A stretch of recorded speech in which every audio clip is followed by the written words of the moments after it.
What up, everybody? I'm Brett Pape, and I'm with Coach Bruce, and this is week 4 of the Coach Approach. Coach, brother, rough week at work for both of us. How you doing? I know you're busy as hell at work, and I'm subbing every day along with doing my regular job. I'm subbing classes all over again, so it's been quite a busy week. But how you doing, brother?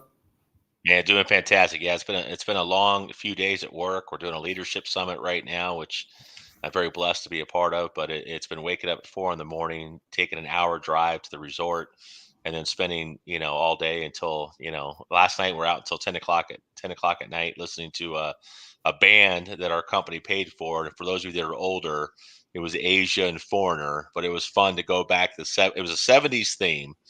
There's a Okay. reason for that. We operated at 70 OR, which is operating ratio, which just means, hey, we're 30% of everything we collect is pure profit. So it was a massive year for the company. I think it was $8 billion in revenue. And so it was a celebration for the company. And it's been a fun 3 days, but a very exhausting 3 days. So it's fun to jump on with you and talk some football. Well, that's awesome. I'm glad you. How can you not like Foreigner from growing up days? They were That's right. one of those bands that the girls seem to love when you're at a high school dance, and that's when you knew that you might actually get to talk to a girl for a few minutes. It But hey, takes us back for sure. let's jump into week 3, and as we do each week, we start off with injuries, and I think we start off with injuries for a couple reasons, mostly because it hurts, and each week we've had something. We've had Dak Prescott, we had Trey Lance.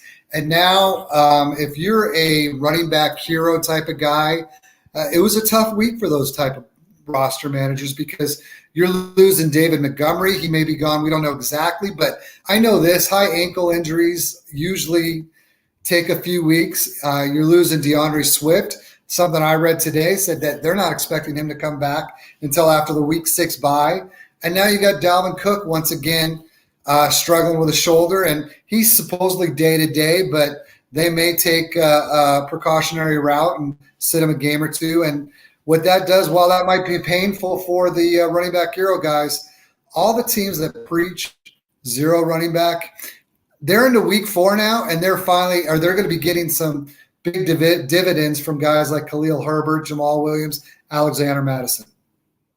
No, and hey, I was one of those guys. With the Scott Fish Bowl, we talk about that Scott Fish Bowl 12. Both of us are fortunate enough to participate in that. But I went 2 quarterbacks early, 2 tight ends after that because it's such a huge tight end premium league. And then I started, drafting running backs. I think, later on in the draft. But I have Khalil Herbert, I have Alexander Madison, and I was grabbing those guys that.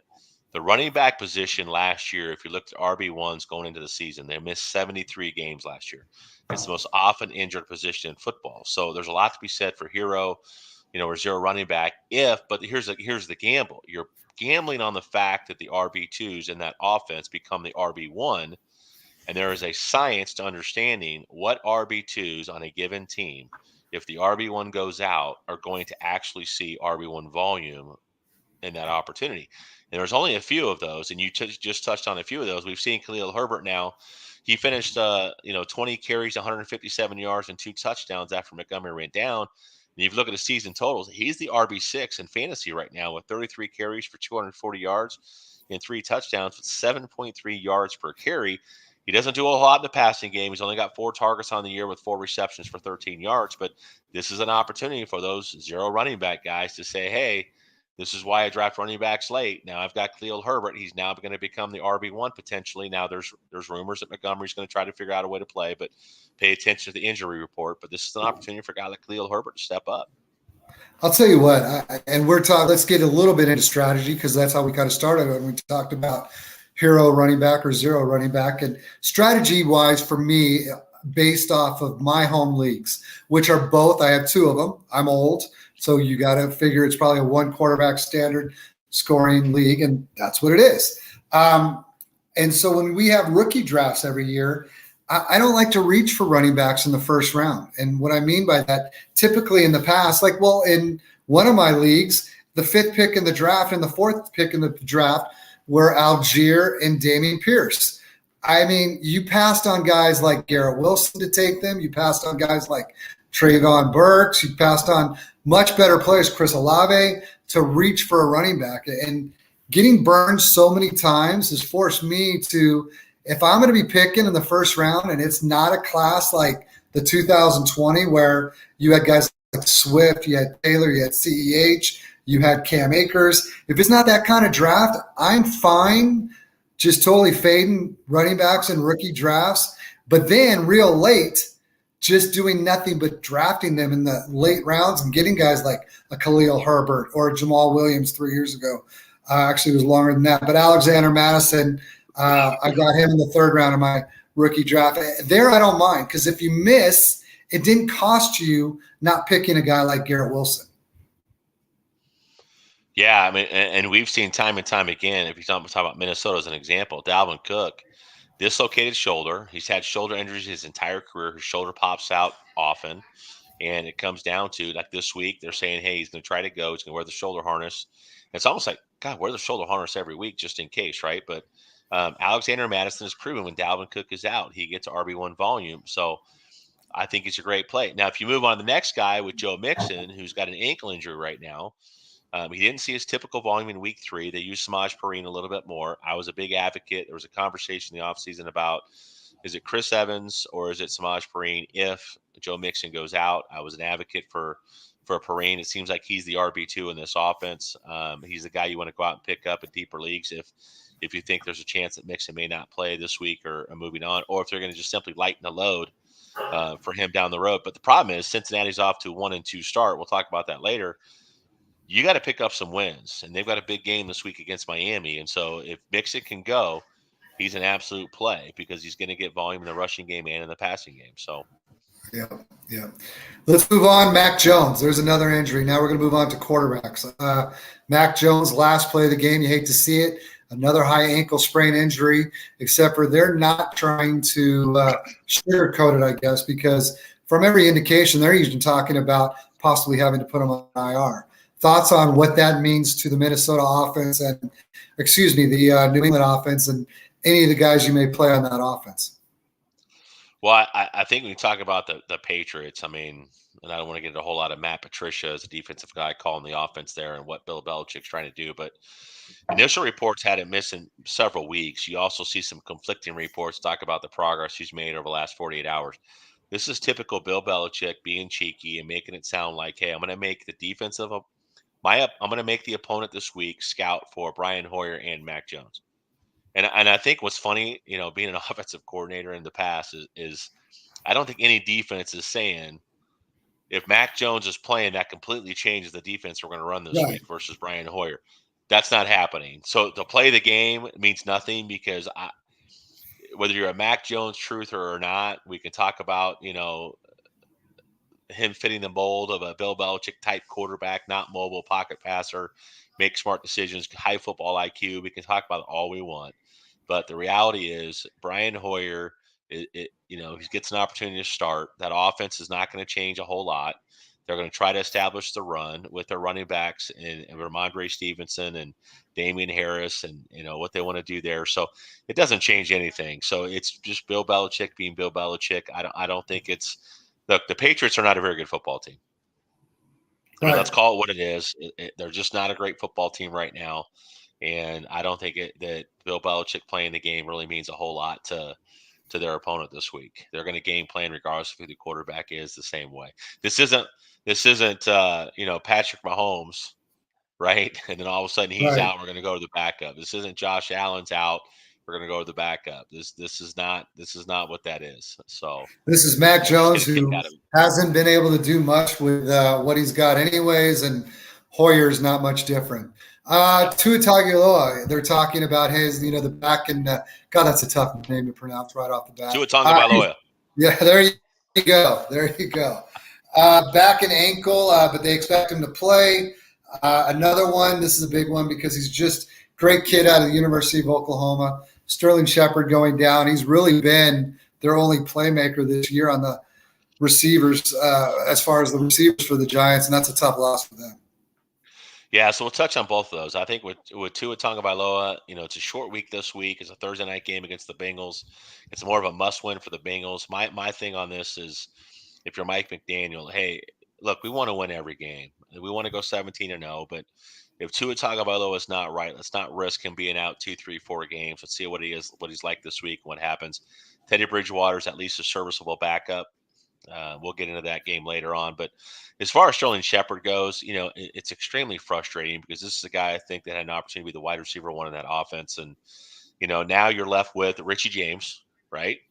You're left with David Sills, the fifth, who was a practice squad guy and has now worked his way into the starting lineup. Kadarius Toney's Do you remember? completely Do you hamstring. remember him though?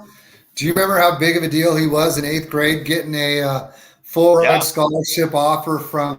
He actually committed in the 8th grade to USC and Lane Kiffin as a quarterback. Then from there, he went to West Virginia, played a little bit of yeah. quarterback. What a ride that kid has been on. It's crazy. It's kind of like Logan Thomas, right? Quarterback of Virginia Tech, becomes a tight end in the NFL, and now he's when he's healthy, he's a tier, not a tier one, but a tight end one in terms of top 12 potential. But the Giants just, man, I get it. They're 2-1. They just got beat up by the Cowboys, and now you've got Kadarius Toney with a hamstring injury. Wandale Robinson's got a knee injury. Kenny Galladay, they completely overpaid for. The cap hit is enormous if you release him, so you're stuck with that guy on the roster. I think the guy that benefits the most, if you're looking for someone to play, with Sterling Shepard being out, is Bellinger, the rookie tight end. I think Daniel Bellinger's got a great opportunity to be, his first touchdown or his first reception in the NFL 2 weeks ago was a 16-yard touchdown. And, he found himself, getting some good snap shares last week and being a part of the game plan. So I think Daniel Bellinger benefits the most from the Sterling Shepard injury, And but you he hate to he see a guy like that go flashed. down. Yeah. He flashed in the preseason. A lot of people were on him pretty early, and then it took a while for that offense to, it's still taking a while for it to come together. But nevertheless, he has looked well. He has looked good. Some good news as far as injuries. We got some people coming back, and Hunter Renfrow is supposedly going to be back this week after missing last week with concussion. Mike Evans is back not because of injury, but because his 1-game suspension is over. And then Julio Jones is expected to be back as well. So that's really going to benefit the Buccaneers on offense heading into Sunday's game against the Big Bad Chiefs. Yeah, and I think if you go to Hunter Renfrow, Raiders are off to an 0-3 start in a tough division, the AFC West. So having a full arsenal of weapons for Derek Carr, I think, is extremely important. They've got to figure out a way to get the ship right and figure out how to be competitive in that division. Mike Evans, obviously, they could have used him last week as they fell to the Packers and what was a struggling offense for them. Tom Brady has not looked like the old Tom Brady through the first 3 weeks of the season, but he's dealing with some injuries on that side of the ball. Defensively, Tampa Bay is so good; they're going to be in every game. But you do have an outside chance for Chris Godwin to play. There's some reports now that Chris Godwin was trying to figure out a way. He was limited in practice, just like Julio Jones was. I do think you see Julio Jones play this week. I think Chris Godwin could be another week away. But the Cole Beasley experiment, it is what it is when you only get a few days of practice. As much as Tom Brady can say throwing the ball to Cole Beasley, it felt like I've thrown with him for 20 years. Cole Beasley doesn't take that offense to the next level like Chris Godwin and No. Mike Evans do and Julio Jones do. So, Well, let's talk about last week's games. Now that we finally got rid of that, the somber part of talking about injuries, let's talk about Week 3 recap. We talked about them a lot already, but you kind of got to lead with them, and that's Miami Dolphins 3-0 going up and beating the Buffalo Bills. And the Bills, everyone's talked about it over and over again on Twitter. Yeah, but they didn't have their defensive players. They were decimated. I think they had 5 guys out on the defensive side of the ball. On the defense side of the ball. But to still beat the team that many people think is the Super Bowl favorite, you got to be pretty happy if you're a Miami Dolphin fan. I think what's interesting about this game is just the way the two teams attacked each other. You had Tua Tagovailoa. They threw 20 times in that game. That's it, just 20 times. With Jalen Waddle and a Tyreek Hill and a Mike Gesicki and Cedric Wilson and who they have from an offensive standpoint, Chase Edmonds, a pass catching back, and they only threw the ball 20 times. Tagovailoa was 13 of 18, 180 yards and a touchdown, 10.3 yards per attempt. So they're continuing to try to attack teams vertically. But if you look at the flip side with Josh Allen, you look at Stephon Diggs and Dawson Knox and Gabriel Davis, vertical guys that can get vertical. And he was 42 for 63 for 400 yards, but he was dink and dunk, 6.3 yards per attempt. He did throw a couple of touchdowns, and even in the run game, like Miami did nothing in the run game. They struggled. I mean, they had 41 yards rushing. Chase Edmonds 6 for 21, and Raheem Mostert 8 for 11. they couldn't get anything going with the run game, but they found a way to contain the Buffalo Bills, make them play dink and dunk, keep the defense in the game, and flip field position when they could. And they played smash mouth football and found a way to, hey, we're not going to run the ball really well necessarily, but we're going to show it. We're going to make the defense understand that, hey, you're going to have to play against the run. We're not going to, whether we're being successful or not, we think it's important to at least attempt to run the football. So I liked Miami's game plan going in, and it definitely pulled it out. Buffalo couldn't do anything. Singletary was 9 carries for 13 yards. You had Zach Moss 4 for 46, but again, only 4 carries. He did bust the 143-yard run. You take that away, he was 3 carries for 3 yards. Right. So, neither team could really establish the run in this game. So it really became a defensive game, and Miami was able to find a way to go 3-0. What I liked is that they were able to come up with a different way, because the week prior you had Tua throw 6 touchdown passes. You had Tyreek Hill and Waddle putting up. I mean, if they were on your in your starting lineup, which they would have been if they're on your roster, you were happy all that week. And then you come back a week later, those managers weren't quite as happy when they saw the results of that offense. But as a fan, it's pretty nice to see a young team find different ways to win games like that. No, and again, it's big. I think Brian Flores, last year with Project 32, and I was breaking down the Dolphins going into last season, I felt like Brian Flores had done a good job. At least, if anything else, he was starting to build this roster, I think, the way that you want to build an NFL roster. And you're starting to see some of that come to fruition, whether he's getting to reap the benefits of that or not. You're seeing Mike McDaniel certainly come in and do something with the offense. That the trade for Tyreek Hill was big. And so I'm excited. It's fun to see Miami Dolphins relevant again. Yeah, and they got a big game we're going to talk about a little bit tomorrow. Tomorrow's big game. But let's move on to another Florida team that had a big win, and that's Jacksonville Jaguars. For a team like them to travel across the country and beat the Chargers. Now, again, you talk about another team decimated with injuries, but still, the stability that Doug Peterson has already brought to that organization, you can just tell that the guys enjoy going to work every day because they actually know they're going to go and work. There's not going to be all the drama that came with being coached by Urban Meyer, but that was a big win for the Jacksonville Jaguars yesterday. Excuse me. Absolutely. So. Yeah, absolutely huge. And we've talked enough, I think, about the Urban Meyer experiment and how awful that was. And this is where I think when people talk about the NFL, to understand how important good coaching actually is. There were some people that were extremely high on Trevor Lawrence coming out as a prospect. He's a generational prospect. Haven't seen a prospect like him since, Peyton Manning, John Elway, all the things that were thrown out, all the superlatives. And he struggled under Urban Meyer. But now you see him with good coaching. He goes 28 of 39 for 262 yards, throws for 3 touchdowns. And, James Robinson coming off a major injury, Travis Etienne coming off the major injury. Robinson touched the ball 20 times, 17 carries for 100 yards. Travis Etienne, 13 carries and three receptions. So the way they're able to use both running backs and make sure that they're getting involved has been really, really nice. You added Zay Jones, a veteran, to that receiver core. Marvin Jones, a veteran, to that receiver core.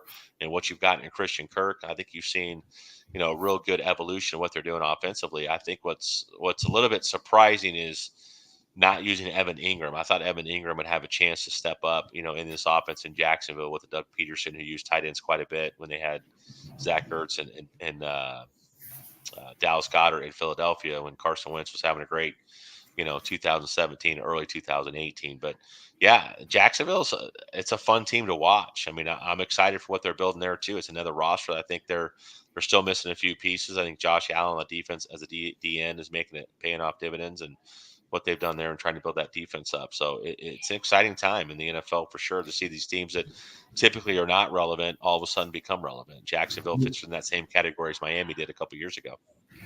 Let me give you my opinion on Jacksonville, not really, just talk a little bit about it, and that is that it is so good to see him be able to have a real opportunity, because so many times, he being Trevor Lawrence, so many times you see guys and you feel like if a David Carr wouldn't have been drafted by an organization that was starting from ground zero, and he was sacked so many times so early on in his career, and it just made him gun shy the rest of his career. You hate to see that to kids like him, and you certainly would have hated to see that to happen to Trevor. So it's nice to see that doesn't look like the road we're going to see with that he's going to take. Yep.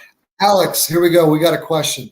A guy wants Dallas Goedert and Isaiah McKenzie, and he will give me T. Higgins. I don't know about you, Coach. I don't even need to know any more of the format. I'm making this trade all day long. I've seen so many people, and Sam Wallace, who you and I both Yeah. respect and are so happy with all that he's doing right now. But he was the biggest guy ever on T. Higgins, and a lot of people are tweeting the fact that T. Higgins and Jamar Chase, when you look at their numbers, T. Higgins actually is getting more targets. T. Higgins is as good as anybody you can have at the receiver spot, in my opinion.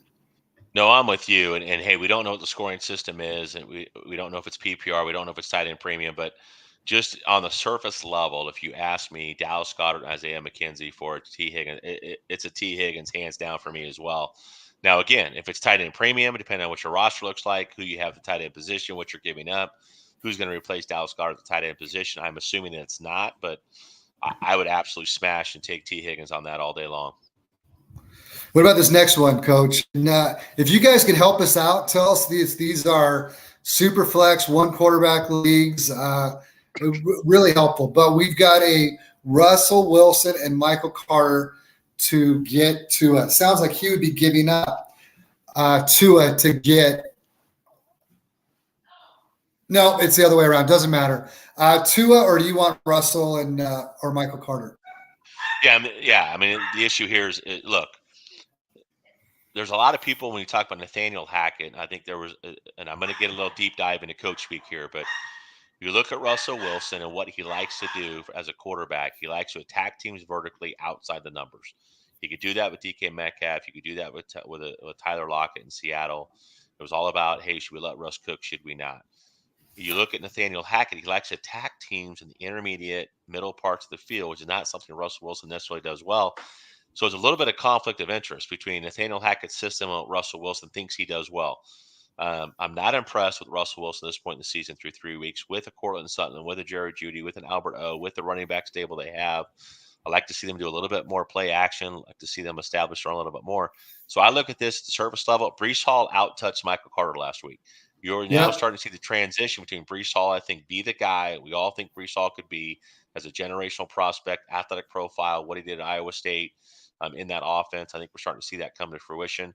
I take the Tua side on that. I really do. Now, again, we don't know if this is redraft. We don't know if it's dynasty, but I like what Miami's doing. You have Tyreek Hill, you have Jalen Waddle, two sub 4.4 guys.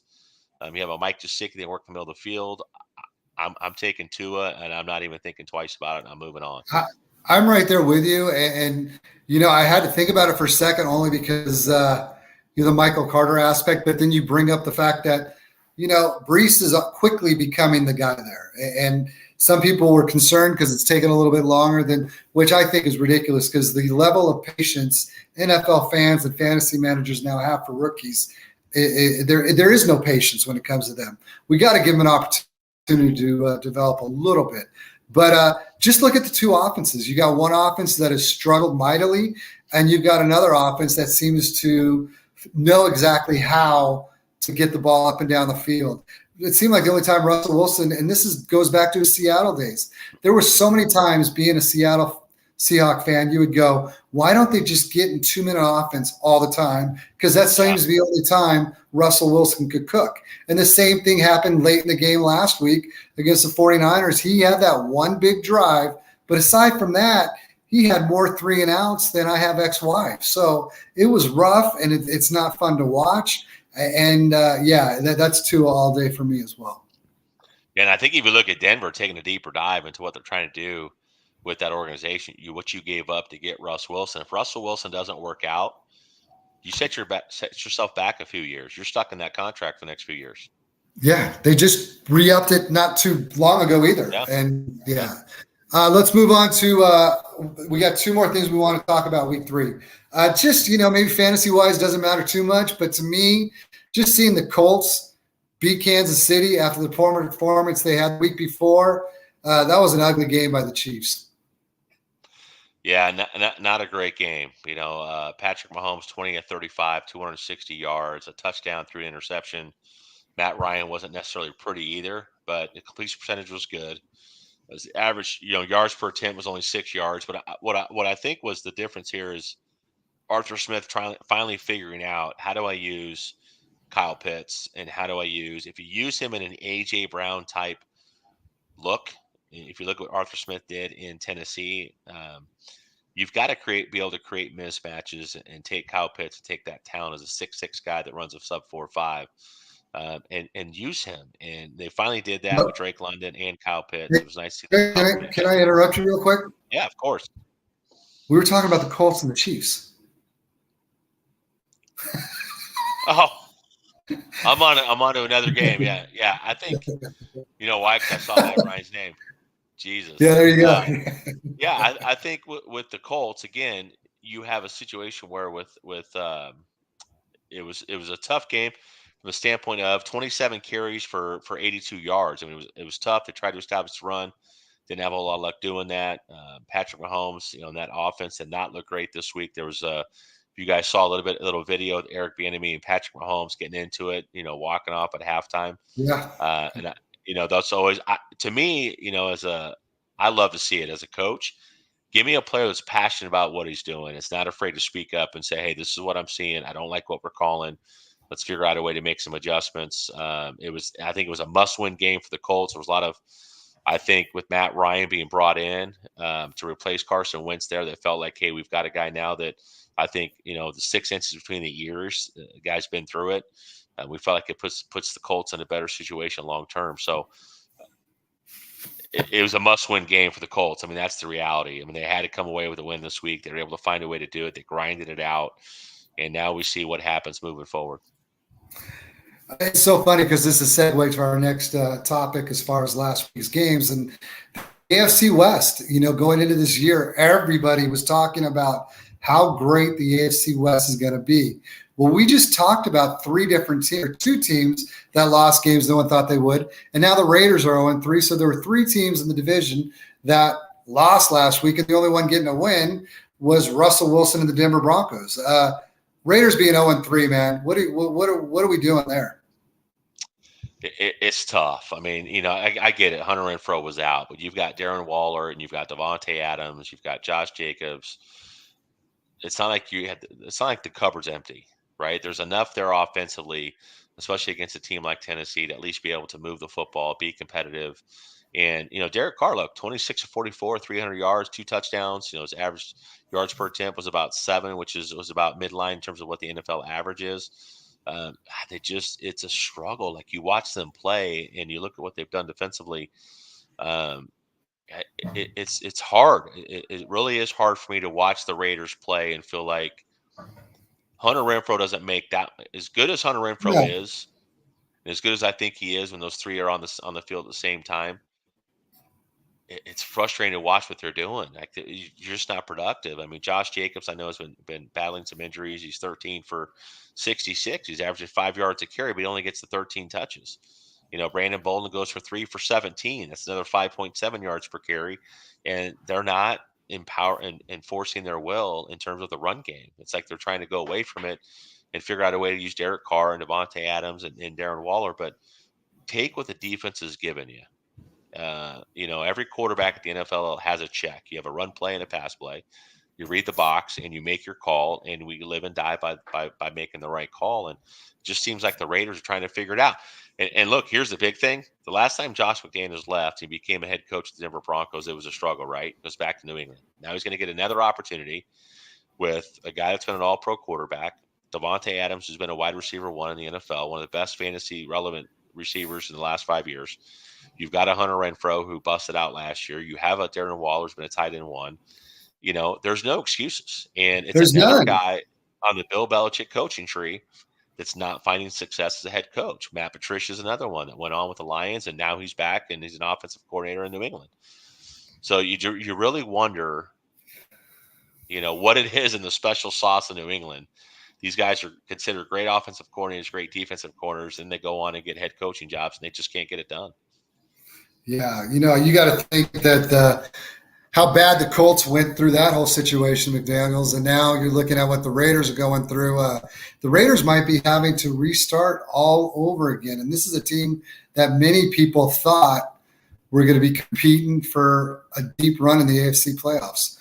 Let's move on, though. Thursday night football. We've talked about the Dolphins a few times, and they're back on the radar for us right now. Dolphins at Bengals. Dolphins are a plus 3.5 favorite. They're coming off a big win against Buffalo. They're looking real good, and they're facing a team you talk about a must-win. If Cincinnati's going to stay in any type of AFC playoff talk, they got to start putting some wins together. Yeah, I think it's a combination of two things. You've got the Miami Dolphins now coming off a big emotional win against Buffalo, and now you're going to travel on the road to Cincinnati, who represented the AFC in the Super Bowl last year. I think this is one of those emotional games. You were so high coming off the Buffalo win, it becomes that trap game. So I think we see Miami with Tua Tagovailoa a little bit banged up, probably have a little bit of a letdown. Cincinnati's in a must-win. They're at home, and I think this is a game. Miami is plus 3.5. I'll take Cincinnati. I think Cincinnati ends up winning this game. Okay, I'm going to go the other way. And you talk about coming off of a big game and having a little letdown. Kind of feel like they should have had that last week. And I say that because the way they rallied and came back and beat the Ravens, if there was ever a time to feel very good about themselves and kind of not look at the next opponent, they didn't do that. They went out and they care Buffalo. And I'm going to go with the Dolphins, and I'm excited to watch the game. No, I think it's going to be a great game, and this is one of those AFC matchups for the Dolphins where you go, hey, if we can get to 4-0, I mean that's a huge start to your season. So in a division that has the Patriots in it, so I think it's a big opportunity for Miami to say, hey, we're for real, we're here to stay. We're coming off a big win against Buffalo, and now we're going to take out. And everybody's got Buffalo favored to win the Super Bowl this year, right? Now you get a chance to beat, those maybe the Cincinnati Bengals who represented the AFC last year. So this would be two really big back-to-back signature wins for Miami if they can pull it off. Well, let's move on to the next game. And the next game that I wanted to talk about was New York Jets at the Steelers. And a big reason why I wanted to bring this up is because of what are we going to see with the Jets from here on out. Because Zach Wilson returns from the knee injury, and he's replacing Joe Flacco, who I believe Joe Flacco's got the most pass attempts through 3 weeks. He's averaging more than 50 a game. You can't expect that to continue going forward for the Jets, can you? No, you can. Here's the reality, and this is kind of like the Dallas situation with Cooper Rush, right? As well as Joe Flacco played the first couple of weeks, we kind of saw who Joe Flacco has been historically over the course of his career towards the end last week. To think that Joe Flacco's the guy that can lead this franchise, I don't think is the right answer. I think you need to get Zach Wilson in there. You need to figure out what you got. I think if you're a Garrett Wilson owner, you have some concerns about Zach Wilson's relationship or the chemistry between Zach Wilson and Elijah Moore last year. But look, these guys worked together all off season. He worked out with Garrett Wilson. Garrett Wilson is you can make an argument was the best wide receiver coming in this draft class. He's going to get an opportunity with some volume there. I think who's going to get hurt probably the most by it is the amount of times they have checked down to Breece Hall and Michael Carter.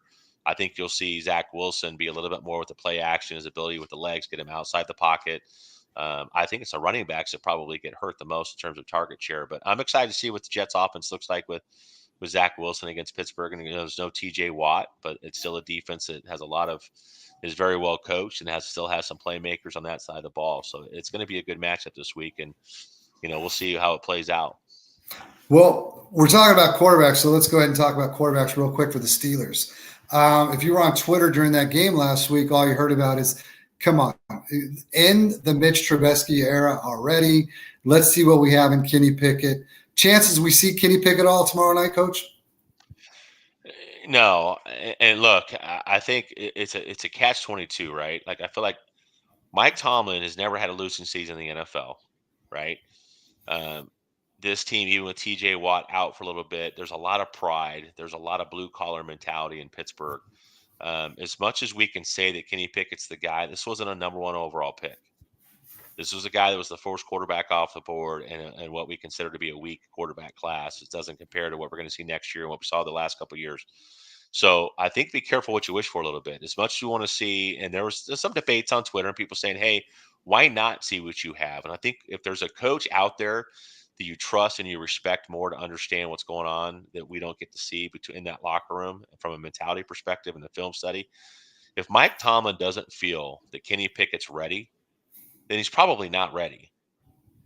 right? It wasn't like he was a quarterback that came in the draft that didn't have question marks. There were a lot of question marks about Kenny Pickett, coming out of Pitt. It took him a long time at the college level to be productive. And people say, hey, if he's not ready now, after spending the amount of time he did in college, then when is he ever going to be ready? And my response to that is, it took him 5 years to be good enough at the college level to go to the Right. NFL. So why do we think just because he spent 5 years in college, he's all of a sudden ready to be the guy in Pittsburgh? Let's wait it out, right? Let's give Mitch Trubisky another start. Mitch Trubisky, if you watch last week's game, did some really good things last week. And look, we're not saying Mitch Trubisky is the quarterback of the future there, but I like to see, as long as Pittsburgh has a chance, they're not mathematically eliminated. Why not roll Mitch Trubisky for as long as you can? Give Kenny Pickett time to continue to grow and develop through practice. And when Mike Tomlin thinks he's ready, that's a coach I trust. When he's ready, Mike Tomlin will put him on the field. And right now, he doesn't feel he's ready. And that's why he's not out there. And I trust that. And he may not be ready for more than reasons that have nothing to do with him. Everyone's talked about their struggles up front. The last thing you want is another David Carr situation where a kid is getting killed week in and week out, and it does nothing for his confidence. So who knows what the reason is, but I agree. They're going to probably go with good old Trubisky a little bit longer. Higbee or Geidert, who are we starting? Higbee's looked a lot better than people thought he was gonna, but I'm still going with Goddard. I just love what that offense is doing. No, hey, look, I think here's the thing you look at, and Coop Fiasco is a great guy. I love Coop and got a chance to meet him at the Expo. But his biggest thing going this season was, if your tight end is not one of your first or second options within your offense, he's probably not the right guy to start. So here's a problem: because you can make an argument and say Devontae Smith had a huge game last week. So is it AJ Brown and then Devontae Smith and then Dallas Goedert, right? In the Rams, you have Cooper Kupp, and a lot of us, I've been wrong about Allen Robinson so far, and his lack of involvement with the Rams. You could say Higbee right now is the second option in the Rams offense, and so you can make an argument for Higbee to be the guy. But again, to me, this is a classic situation of talent over situation. Yep. Dallas Goedert, to me, is the better talent. He's playing with a quarterback that's completing 70% of his passes, right? And looks extremely good right now in Philadelphia. They're so well balanced offensively against what may be the best offensive line in football. I just trust, when there's an opportunity to target the tight end position, I trust Jalen Hurts in that offense and what they like to do. I like Goddard over Higbee. But look, that's a great thing about some of these start and sit questions. Some of these start and sit questions are really 50-50, flip a coin. This is probably one of those that could go either way, but I still think Goddard's talent over Higbee. I would take Dallas Goedert. Well, I like Goddard at home versus Jacksonville more than I like Higbee on the road versus San Francisco. So that's definitely the route that I would go. We were just talking about that. Kind of brings us back to week 3 or week 4 slate. And we were just talking about the Eagles. So let's talk about Jaguars at Eagles. We're only talking about Jaguars because they're 2-1. They're relevant. And we're definitely talking about the Eagles because they're the best team in the NFC, period. Just the way that things are going right now. And I think it's going to be a great game. What do you think about this one? Man, it's I'm such a huge. I love what Jacksonville's doing. I've got a buddy of mine that's coaching there, so I'm always a little bit more a guy that I coached with in the past, and so I'm always wanting to root for Jacksonville. It tugs at the heartstrings a little bit when you see a buddy of yours make it to the NFL. But I just think the Eagles, especially at home, they're 3-0. They're 100% for real. I picked the Eagles to win the division, even as a Cowboys fan before the season started. They're so well balanced. I think Jordan Davis is an absolute monster as a one technique, what he can do in both the run and collapsing the pocket in the passing game with Nakobe Dean, with that secondary and what they can do. But with Cox, I don't know how you bet against the Eagles at home. As much as I love what Jacksonville's doing, they're off to a 2-1 start. I just think the Eagles, Trevor Lawrence is going to see a whole different beast come this weekend. I agree. But one thing, we talk about these Sunday games on our Wednesday show. It's more about, games we're excited to see. And I think anytime you can have an opportunity with the way the NFL offenses are going this year to just be able to watch what these Eagles do. I mean, they are so much fun. I mean, it's a type of situation where these guys, anytime they're out there, you can have guys going off. So I'm really looking forward to just seeing Jalen Hurts play again. Yeah, and you can go to projections, which I won't do in a three games into the season over 17 games. But if you project out Jalen Hurts' numbers, if you project out AJ Brown's numbers, if you look at what Devontae Smith did last week, and now he's finally, had his breakout game, in 2022 so far for this season, and there's just so much potential in that offense. And even Quez Watkins has been relevant in the vertical passing game. So, I love what those guys are doing, and God, it hurts as a Cowboys fan, but as a football purist, I love the way those guys are building their roster. The Eagles are going to be a problem for a long time. We got a question here from Matt. He just traded Josh Jacobs for Pollard. These type of questions, would love to know if it's dynasty or redraft. What are your thoughts, Coach? You like it? I know you're a Pollard guy. You get a little more work out of the passing game with Pollard. I don't hate this deal at all. No, and I think Josh Jacobs is a guy, another guy that didn't extend his contract going to next season. I think they want to see what they got in Zamir White and what he did in Georgia with James Cook and coming from a great offense. It's tough because Tony Pollard has been in the NFL long enough to understand exactly who he is. And what I've always said is the big argument prior to last season was Tony Pollard's not a guy that over the course of 17 games is going to give you 250 carries plus. He's not a guy in short yardage situation, goal line situations, depending on what the defense is you're going up against, can give you what Zeke Elliott can give you in some aspects, especially in pass pro. But I love his talent when he's getting touches, when he can get him outside the pocket or outside zone, when they can get him vertical in the passing game, when they can use him as mismatches in the slot. I love what Dallas does when they're really clicking on all cylinders. To me, it's Pollard over Jacobs because I don't know what Jacobs' future is. Now, again, is it redraft? Is it dynasty? If it's redraft, might be a little bit different question, different answer. But I still think for me, it's Tony Pollard over Josh Jacobs because I just don't trust what they're doing in Vegas right now with that run game. And he's a little bit banged up too. And I think Pollard gives you that week RB1 upside. I'm going with Pollard because I have him on many teams. And what I always like is that he's just a box score filler. Yeah. He's going to give you 6 receptions. He's going to give you 55 yards, 50 or some odd yards receiving. So you're already at about 12 points in PPR leagues with him. And if he gets in the end zone, all of a sudden he's putting up an 18 to 22-point week. So I really like Pollard. And Matt's saying it is PPR. So, yeah, it's definitely Pollard for us. No, great question, Matt. We love it. And hey, look, again, these start and sit questions could be 50-50 coin toss. That's what I love about these start and sit questions. And so we're trying to give you an advantage to win your fantasy matchups, not just this week, but for season long. Because once you trade Josh Jacobs, you're not trading him just for week 4. You're trading him for the rest of the season. You're saying, hey, I think Tony Pollard's more relevant throughout the rest of the season. And I'm with you on that. I think what gets missed is Tyler Smith moving from left guard to left tackle, and now Jason Peters coming in playing left guard.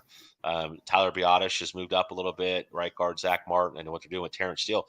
That offensive line, as much as I was worried about it 2-3 weeks ago, has looked really good over the last couple of weeks, and I like what they're doing there in Dallas. They're finally committing to run the football, set up play action, set up the bootleg, live and die by the run game until you get Michael Gallup back, and let's see where we're at with Dalton Schultz being healthy. I like what Dallas is doing offensively over the last couple of weeks, so I like Tony Pollard the rest of the season. Yeah, we both like that trade. Great question. Great question. I love running backs that get you those catches as well. Let's move on to the next game. 3-1 versus 3-1 Bills at the Ravens. You got 2 MVP candidates facing off. Again, we're mostly talking about as fans being excited to watch this game, and this is one I can't wait to watch. No, this is a very exciting game, and I think Lamar Jackson. First off, what are you going to get this week with Lamar Jackson? You got a Buffalo Bills defense. It's a little bit banged up in the secondary. is Rashad Bateman, Mark Andrews. God, Jesus, I mean, you felt like coming into this season, is he going to be able to duplicate what he did last year? Or are they having to pass the ball a little bit more with J.K. Dobbins out, Gus Edwards out? J.K. Dobbins is now getting healthy again. He's back in the mix. So I do like what the Ravens are doing. Man, it's a tough game to pick. Buffalo coming off of a loss. They want to get the number 1 seed. They're traveling to Baltimore. Baltimore's playing well right now. I don't know what the spread is, but if you're asking me straight up, I take the Baltimore Ravens at home. I think Buffalo goes in 2-2. As much as I think Buffalo is going to be that team, that's the measuring stick at the end of the season. I think this is a game where Buffalo could press a little bit, and Lamar's playing for a contract. He's played extremely well over the last couple of weeks. When you So I talk tend to about the lean injuries, Ravens. yeah, it's going to be a lot of fun. I feel like Yeah. Baltimore's offense is going to be able to, have a little bit of fun on their own with the injuries on the other side of the ball for Buffalo and Baltimore. And the type of season that kid's putting together, you talk about contract year or not. I just looked at some of my rosters and just seeing the amount of points he scored. It's just every week with him. Yeah, no, it's I it's a see you fun game for reading. sure. I see you reading intently. So let's talk about this. Yeah, Julio, let me explain to me if I I love get the this. questions. Yes, Yeah. we love the questions, but it sounds like you got offered DeAndre Swift, Jamal Williams, and Mike Williams. I can't tell.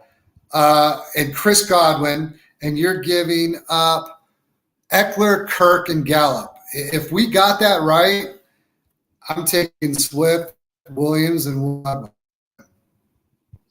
Yeah, again, I'm always going to assume dynasty and PPR when we get these questions. If we don't, if we don't know if it's redraft or dynasty. So, if you're getting Swift, so you offered Swift. No, I'm he assuming got it is one. Jamal. Yeah, you got offered Swift, Jamal Williams. I'm assuming, right? Mike Williams and Chris Godwin in PPR for Austin Eckler, Christian Kirk, and Gallup.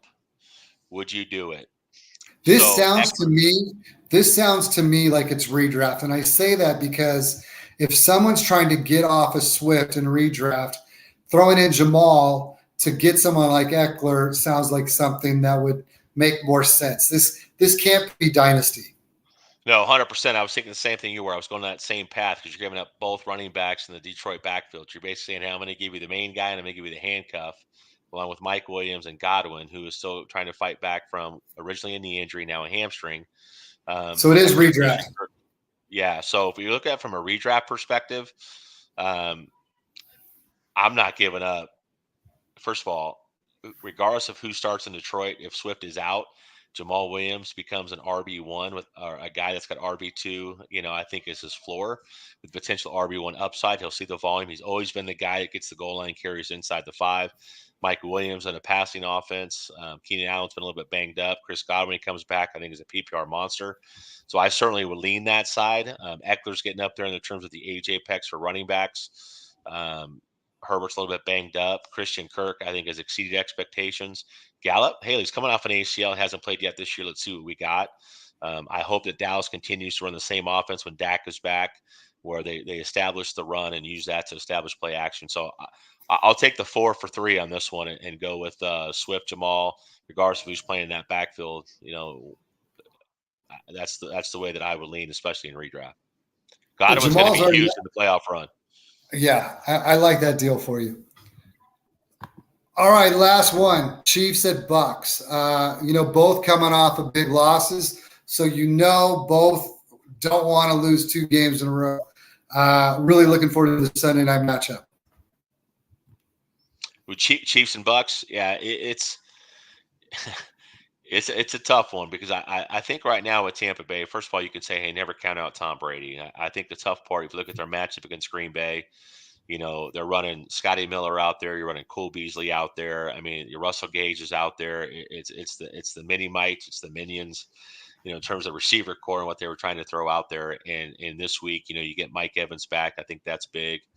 Um, it's tough for me to vote against Tom Brady. And as good as that defense has been in Tampa Bay, you're playing at home. You're coming off of a loss.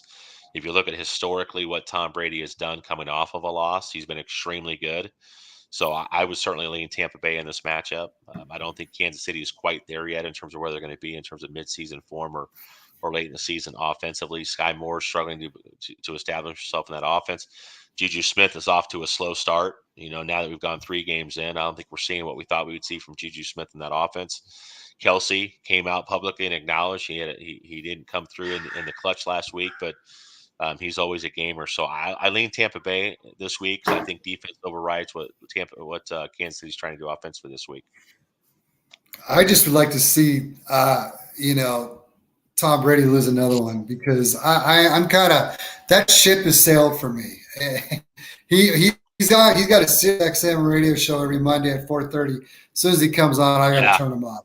So I'm hoping the Chiefs can rally back. This is me, the fan, not me, the podcast show guy. This is me not wanting to see much more of Tom Brady in the future. So go Chiefs.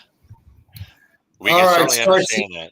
Start sit question, running back spot. We have got Jeff Wilson and or Miles Sanders. What are your thoughts first, Coach? And then I'll give you mine. Well, I think what's if you're a San Francisco fan, what's frustrating as soon as Elijah Mitchell went down, you saw what they did in that game. Now Trey Lance was still healthy. I think we saw 17 carries between Trey Lance and Deebo Samuel.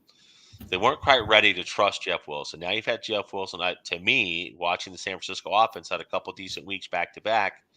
So I like what we're getting with Jeff Wilson right now. And hey, I've been on record this year talking about Jeff Wilson as soon as Elijah Mitchell went down and having some concerns about how they would use, Deebo and Trey Lance. Well, now that Trey Lance is hurt, I think that actually escalates Jeff Wilson's stock.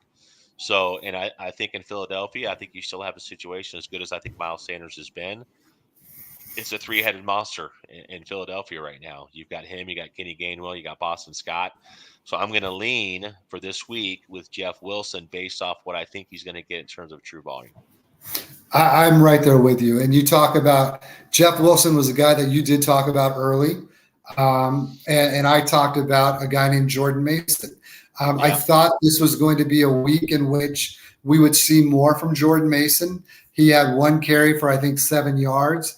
So if that's the way it's going to go in that offense, give me the predominant run carrier in that offense other than the one who's got to share a load with Kenneth Gainwell or Boston Scott. So, yeah, it's Wilson for me as well.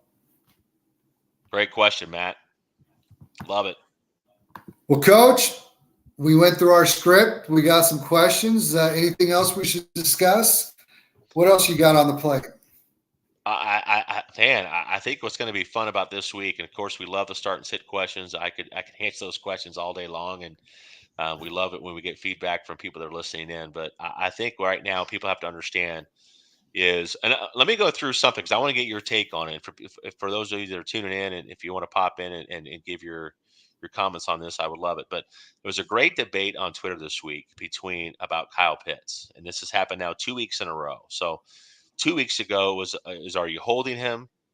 Are you trying to sell high or buy low? And this last week, now that he had a pretty decent week, 8 catches, I can't remember how many catches he was for 80 something yards, but he had a decent week this week. They target him.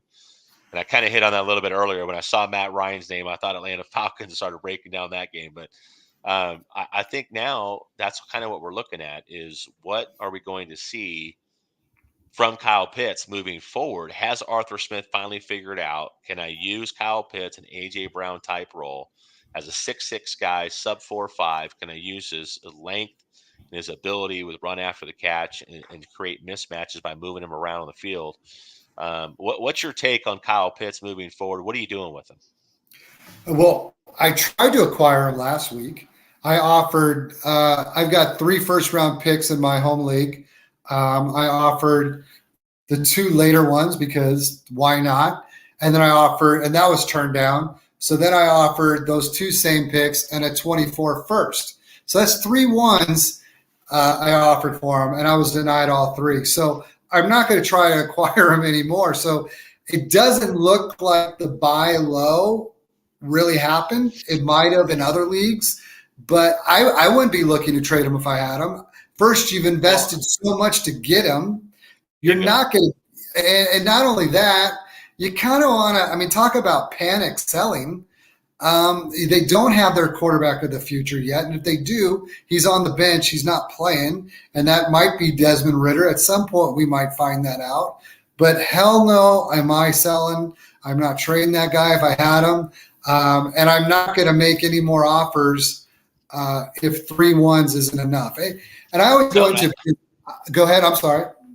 no, I was going to say, and I think that's the whole point, right? Like it's easy to go on Twitter and say, buy low on this guy.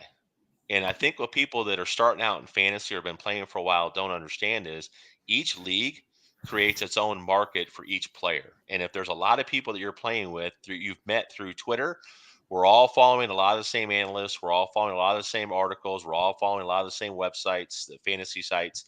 And so a lot of us are hearing the same information. At the end of the day, you got to trust your process, trust the people you ask information to. And the reality is, yeah, you can say, I'm gonna sell high, right? Or I'm going to buy low. But the reality is, based on where you drafted Kyle Pitts, whether it was a startup this year or you got him as a rookie, so you took him as a top 3 pick in that rookie class overall, from a fantasy perspective, you're not selling him for peanuts.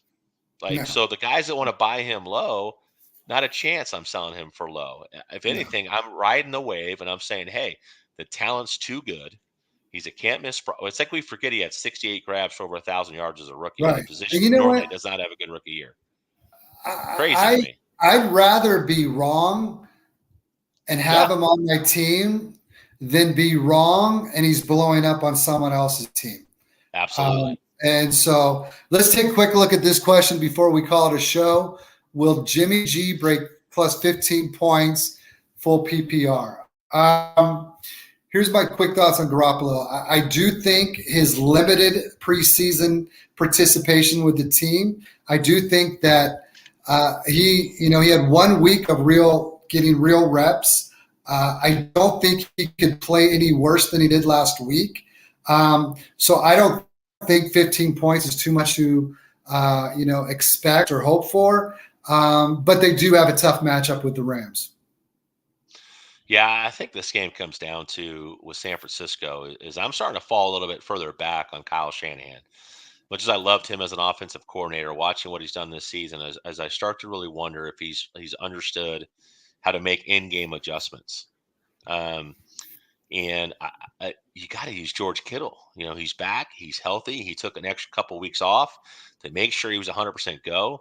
You're using him so much inline in the blocking game. He had 3 receptions last week for, I think, 30 yards.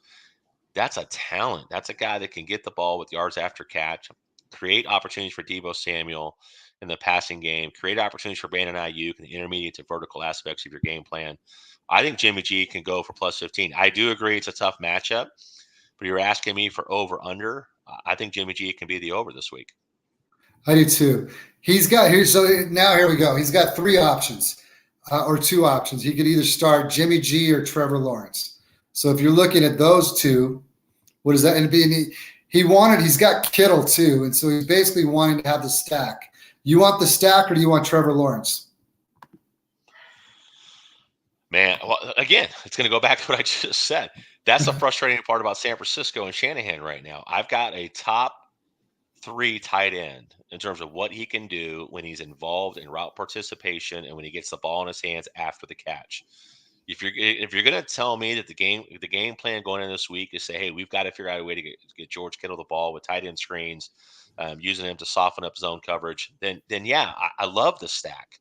But if I Yeah, knew going into this week that that's not the game plan, they're going to try to really establish the run and try to do some different things, then I don't love the stack. But if I'm betting here's on it, first off, go ahead. yeah. No, go ahead for sure. All I would say is I don't care about the stack. Okay, you're talking about Trevor Lawrence over Jimmy G. It's a no-brainer. Hope Jimmy G has a big game and It's benefits Trevor Lawrence. Kittle, but don't fricking sit Lawrence over Jimmy G. It's Trevor Lawrence. Yeah. In the Yeah, grand scheme of things, if you just said, hey, and I agree with you, and I love that you said that. As much as you love a stack, you got to look at the whole thing. Who are you playing, and who's the matchup? And if you like Trevor Lawrence, they're throwing the ball 35, 40 times a game with the running backs that can both catch the ball. They've got 3 receivers that Zay Jones, Marvin Jones, Christian Kirk, that are veteran guys that understand how to get open and read zone coverage. So I do like Trevor Lawrence as a whole in that over the stack for sure. I agree. Adam, no, thank you, man. Really appreciate your questions come in. That kind of leads us to our next thing. We've got a 6:30 Pacific time game on Sunday morning. We will not have our start sit question show before that. We're going to go on at regular time. We missed last week because my laptop blew up and literally blew up at about 8:20. So we didn't have a show, but we will be on Sunday morning, 9 o'clock. Simply the YouTube stream where we'll have nothing but start and sit questions, anything else you might have, along with our picks against the spread. And really looking forward to it after missing last week, Coach. Yeah, I think it's a show that both of us love to do, and unfortunately, we couldn't do it this week because of technical difficulties. But hey, it's a quick hitter. We go through every single game on the Sunday slate. If we have time, we'll get into the Monday night matchup as well. But telling you which matchups we like, which players we like in terms of start and sit. And I think we dive deeper. I hope when people listen to it, we dive a little bit deeper into the start and sit than just saying, "Hey, I think you should start this guy because of X, Y, Z." We try to take a deeper dive and say, hey, if you understand offensively and schematically what teams are trying to do and what works well against a particular matchup that week, hopefully we're giving you a little bit more information on why we like the guys that we like and why we don't like the guys that we don't think that are good matchups based on, again, deeper dive into the actual reality of football. Very good, Coach. Appreciate you as always. Have a great rest of your night, and can't wait to talk football with you on Sunday. Hey, big shout out to Adam and Matt, and if I can scroll up to Julio and everybody that jumped in and asked questions, man, we love it. We appreciate it. Join us Sunday morning for your start and sit questions. Please follow everybody over at Yards Per for all the content that we put out on the site as well. And of course, at Brett L. Pape on Twitter. You can find Brett and you can find me at Coach Bruce 122. Hit the DMs up, ask us questions if you have them, and we'll talk to you guys soon. Appreciate you guys.